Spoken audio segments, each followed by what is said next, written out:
Good morning, class. Today we are going to be learning how to summarize and synthesize. Summarizing takes the important parts of a story, putting them together to make it shorter, where synthesizing takes what we already knew, what we're learning, and creates a new thought. So we have all probably summarized before. Say that you had a conversation with a friend and it was pretty lengthy, and then someone else says, "Oh, what did you and so talk about?" You're not going to tell them every detail that you spoke about. You're just going to take out the important bits and pieces, and that lets them know what the conversation was about. So all of y'all have probably summarized before without even knowing it.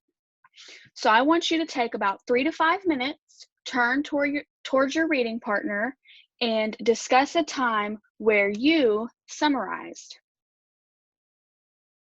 Okay, class, now that we finished with that, what you just did there was synthesize. You took what you already knew, which was your experience.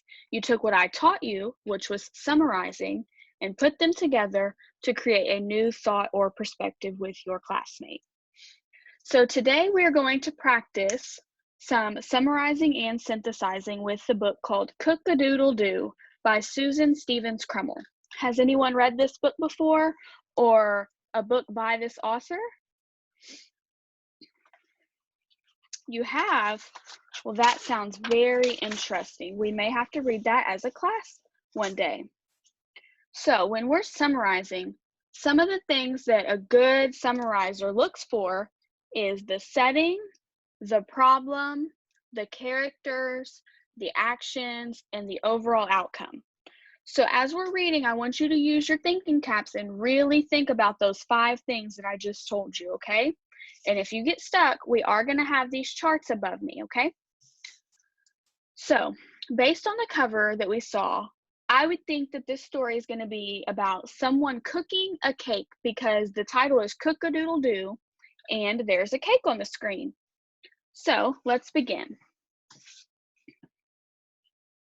Okay, using my summary chart, I can now see that I know the somebody and what they wanted. So the somebody is the rooster, correct? And he wanted a cake. He wanted to bake a cake because he was so tired of eating that boring old chicken feed. Okay, so now I want you to help me on this next part using the chart that is displayed above me. But first, I want you to share your thoughts while reading so far. What are you thinking of the book? You think that he's going to bake a cake like his grandma. That's a good assumption. Let's keep reading and find out. Okay, what is the problem now that the rooster has? Let's look at our chart. The next part of a summary is the conflict. So what is the conflict? He doesn't know how to cook. Yeah, that's a big problem for somebody that wants to cook, right? Okay, let's keep reading and see how he solves his conflict. Let's find out the so. Okay, so what he did in response to that conflict was just start cooking. He followed the directions that his grandma gave him, and he had some friends pitch in to help. All right, now that we have finished the book, let's see if we can determine the solution, the then of our summary. He made the cake. That's what he wanted. At the beginning of the book, he wanted cake because he was tired of that chicken feed. And at the end of the book, he made that cake, and him and all of his friends enjoyed it. Even though it was a crazy road, them learning how to cook, they did a great job and made their cake. So I want you to take a few minutes and discuss what your thoughts are now after reading the entire book with your reading partner. All right, I heard some great thoughts going around. So now I need everyone to head back to their seats so that we can complete our summary worksheet that I have here.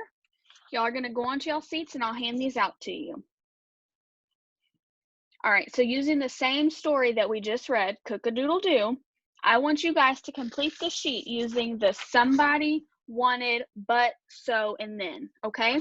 Y'all are going to put the exact same things that we came up with. If you get stuck, we have the chart to look back on, and I want you to go ahead and fill that in and take about 10-15 minutes to do so.